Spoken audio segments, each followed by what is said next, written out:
Thanks for stopping by for another episode of Forgotten Gear Restorations.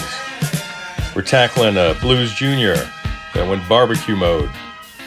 This is an early version with the green circuit board.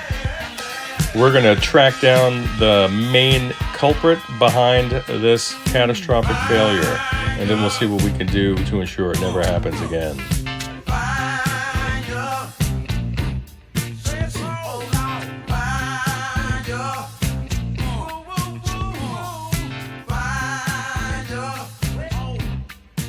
All right, within the frame of this particular shot, you're going to learn a quick lesson on why we change these gray ones out as soon as we can.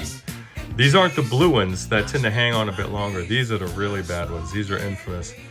So we have what was most obvious.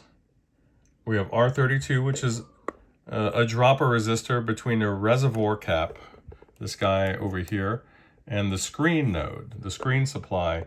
And then we have a burnt screen resistor here. And you can ask yourself, well, I bet the tube just shorted and it just pulled excess current through those. But that's not really the case. So let me pop this off, and then I'll give you the chief indicator. Okay, the lighting is going to be a little tricky, and so is this angle, but look at that. Do you see that little nasty,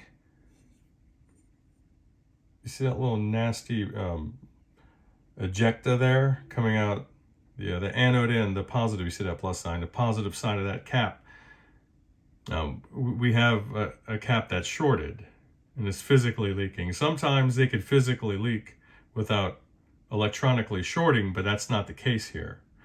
This thing has basically turned itself into a resistor, is what I'm trying to say. So we've got some reconstructive work cut out for us. This will all be conductive. So I'm going to have to do some fairly extensive treatment of this PCB and essentially just gut the chassis and do some reinforcement work, and we'll see how far that's going to get us. So keep our fingers and toes crossed, and we should have a nice outcome. And then here's the other most common thing that you'll find on these Blues Juniors. You'll find that the solder joints here on the tube PCB are broken. You can see the ring around the projections of the tube socket through the board material, and you can see that they're all broken, and it looks like somebody touched these up over here on this side. Not so bad on this side. Maybe not a coincidence that this is the tube that ended up taking the brunt of the hit from that short. And then here as well, it's just bad news bears. We'll see what we can do. What makes these repairs particularly challenging are these ribbon cables. Not so much the ones in the Hot Rod series.